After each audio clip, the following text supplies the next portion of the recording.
mengatakan bahwa bulan Rajab ini adalah bulannya kita untuk menanam. Bulan Sya'ban menyiram, Ramadan menuai atau memanen. Kalau orang sana Jakarta memanen. Maksudnya kita sudah tanam, kita sudah siram, tumbuhlah, masaklah, kita ambil tuh dalam suci Ramadan. Nah, berkaitan dengan itu, mungkin salah satunya adalah kita menanam dengan wakaf ini. Betul. Banyak ikhtiar yang kita lakukan. Puasa boleh, ya. Kemudian beribadah yang rajin pun boleh. Salah satunya adalah berwakaf untuk umat. Ini bukan untuk siapa-siapa, untuk kita akhir nanti. Tabung akhirat. Satu kaki di sana mungkin pahalanya lebih daripada 100 kaki atau 1000 kaki. Allah alam. Yang penting niat kita ikhlas. Lillahi ta'ala, saya wakaf nih buat umat. Darul Hadis ini sedang berkembang, vaksin ini sedang berkembang. Jadi tanpa dukungan atau sokongan daripada puan dan tuan, tak mungkin akan berjalan dengan baik. Ini kalau istilah sana infak atau wakaf. Kalau di sana ada gurauan, infak itu iuran paksa.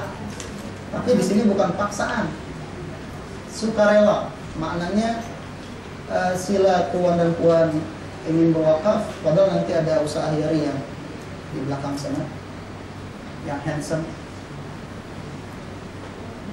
Itu beliau setiap usaha dari vaksin, insya Allah akan buka pantar dari vaksin insya Allah. Baiklah, tuan dan puan sekalian, mohon maaf kalau sekiranya bahasa penyampaian saya kurang baik, kurang berkenan, karena saya masih lagi belajar bahasa sini, ya, baru 2-3 bulan. Insya Allah mudah dipahami ya. Oke, saya sedikit mengutip saja. Sungguhnya perjuangan umat Islam ini sangat besar di hadapan Allah terutama.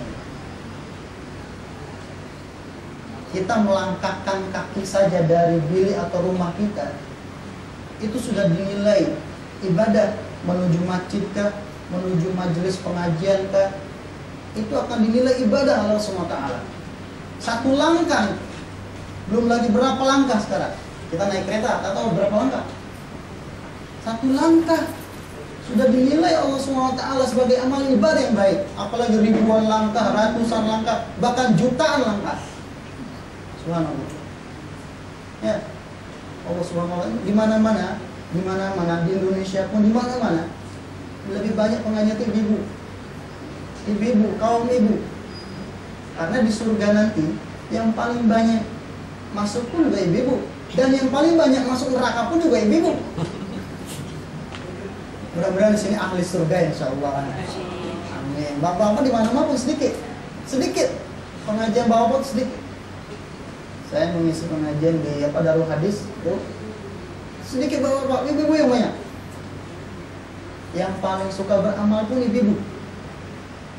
Mungkin nanti saya tengok pasti banyak ibu yang wakaf. Tapi tentunya harus izin dengan suami. Kalau uang sendiri ataupun duit sendiri boleh. Tapi kalau duitnya daripada suaminya harus minta izin sama suami. Minta izin. Jadi terlalu disinggung ya. Orang-orang Yahudi, terutama Israel sekarang, ada kejadian kapal yang ingin membantu daripada Palestina diserang, dibombardir, ditembak. Subhanallah. Itu berusaha kita. Nah sekarang kita mengembangkan quality ya, tadi Ustaz cakap quality. Oke lah.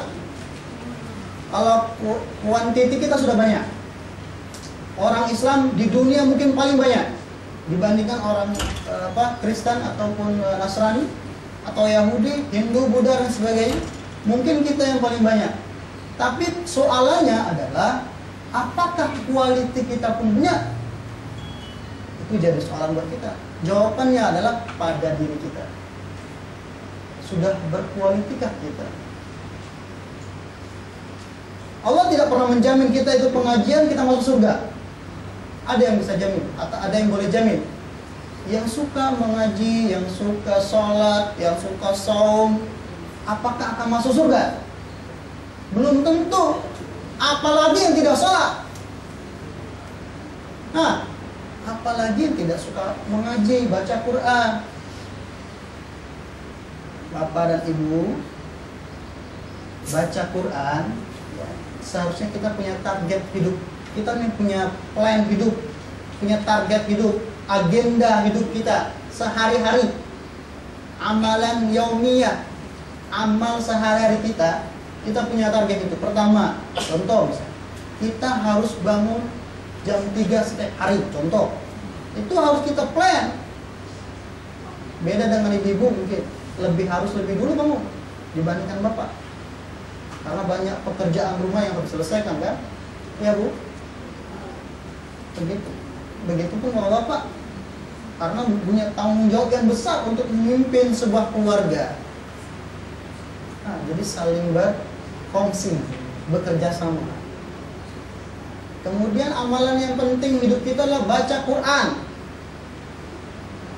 Selama setahun sudah berapa kali kita khatam Al-Quran? Ayo Bu, Bapak. Selama 1 tahun berapa kali kita sudah khatam? Jangan 1 tahun, 1 bulan sudah ada yang khatam satu Al-Quran. Kita harus punya target pribadi, 1 hari 1 juz'u. Boleh? 1 hari 1 juz'u, sanggup? 1 juz'u.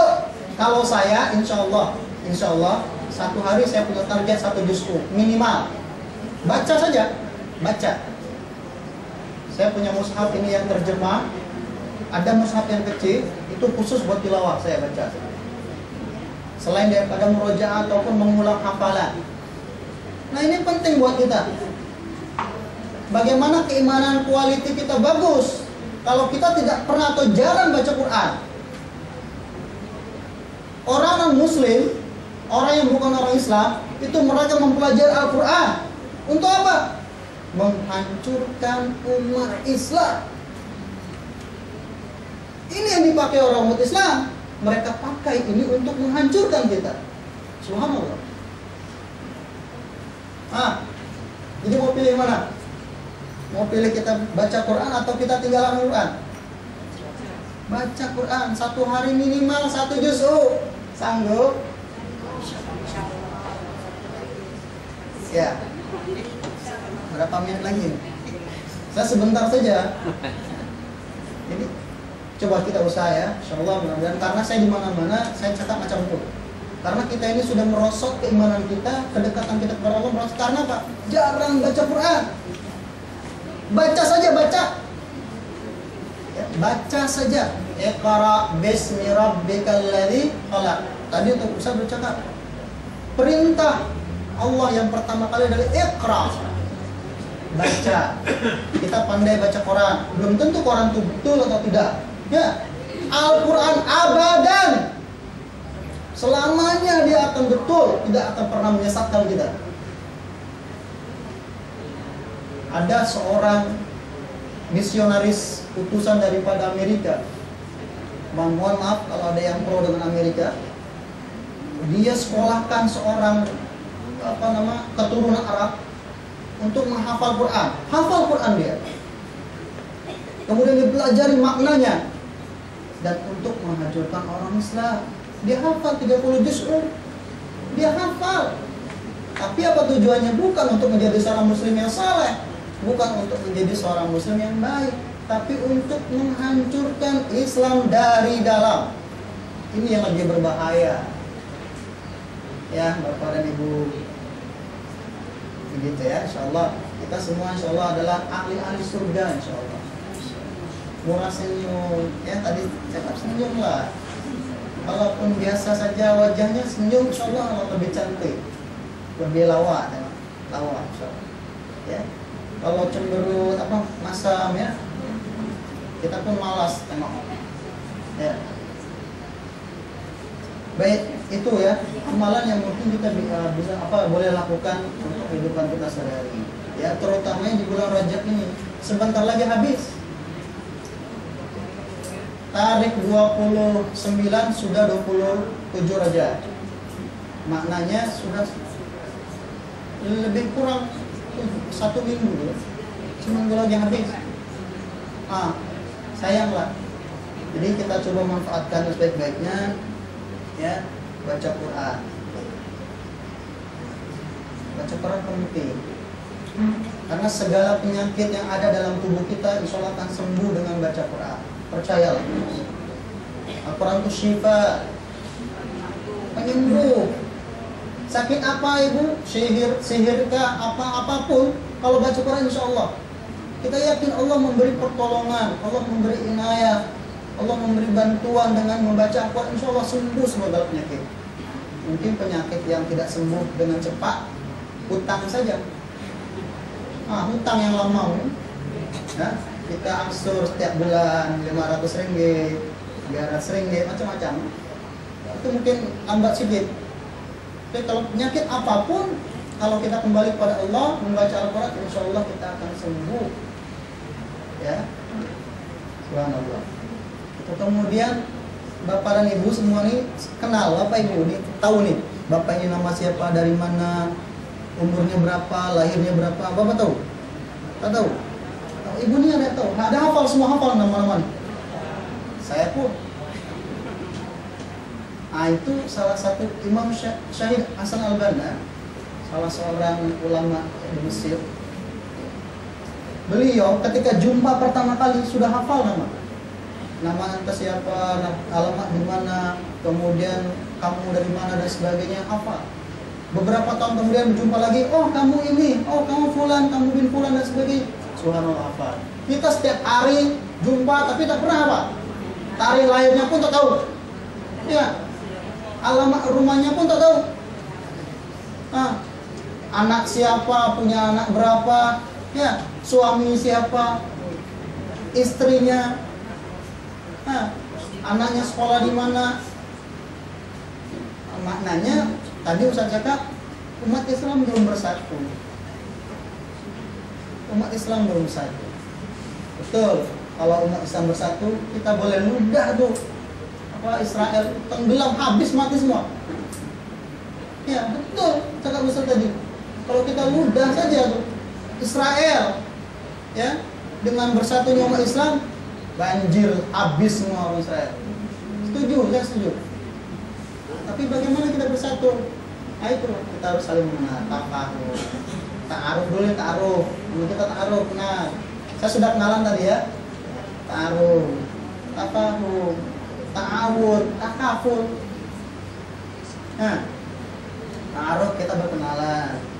Tafahum saling memahami. Apalagi ta'awun membantu. Takaful saling menyokong, artinya menjamin. Ya, antara kita. Nah, dan dalam kaitan itu kita sudah ini selesai. Ya, kita punya ini ada problem untuk umat kita. Ini bukan untuk faksi atau bukan untuk darul hadis, tapi untuk kita semua, masa depan kita di akhirat nanti. Allah akan menyiapkan rumah yang cantik dan elok buat kita. Nanti semua nih calon mati. Saya pun calon mati. Bapak, ibu semua calon mati. Ya, camat calon mati. Kalau di sana camat itu ketua daerah, namanya camat. Camat kita ini semua calon mati. Apa yang kita bawa mati nanti? Sholat pun jarang, puasa pun tak. Apa coba? Salah satunya kita adalah amalan kita sedekah, wakaf, infak. Sedekah yang murah apa? Yang paling murah apa? Senyum. Ya, tapi kalau senyum sendiri di jalan, itu bahaya. Itu macam orang gila. Tak boleh. Jadi, insya Allah kita ini adalah calon penduduk surga. So, insya Allah, oleh karena itu kita coba untuk buat amalan yang sekecil apapun boleh kita lakukan. Apapun yang boleh kita lakukan. Untuk kepentingan kita kah? atau untuk kepentingan orang lain. Karena sebaik-baik manusia adalah untuk bermanfaat buat orang lain. Anfa'hum linnas. Tentunya harus kita perbaiki diri kita dulu sebelum memperbaiki orang lain. Kita benahi diri kita, perbaiki diri kita, bersihkan diri kita dari dosa-dosa, salah, hilaf. Lepas itu baru kita berikan kepada orang lain. Ini salah, ini betul, enta boleh masuk sini, tidak boleh masuk situ. Ini haram, ini halal, macam. Ya, insyaallah kita boleh. Atau di sana kalau boleh itu bisa. Bisa di sini racun, ha? Bahaya. Racun ular. Ya, lebih berbahaya. Baik, jadi saya tak boleh banyak cakap karena misi saya ini bukan untuk berceramah macam Ustaz tadi. Hanya untuk iftitah saja, bukan untuk program kita ini di alhamdulillah budak-budak ini sudah ada yang hafal Quran. Ada sudah yang 10 juz'u, ada yang sudah 5 juz'u. Hadis Arba'in Nawawi sudah selesai. Sekarang sudah mau hafal Riyadhus Shalihin. Budak-budak nih. Ya. Kemudian mereka belajar nahwu, sharaf. Pokoknya kita akan membina untuk mereka menjadi ulama. Karena ulama ini sekarang sudah jarang sama. Jadi makanya kita nih insyaallah dengan para teman-teman kawan-kawan kita membuat Darul Hadis ini berkembang tentunya dengan sokongan daripada Bapak dan Ibu sekalian. Salah satunya adalah kita mengadakan wakaf satu kaki 50 ringgit saja. Tidak ada apa-apanya 50 ringgit.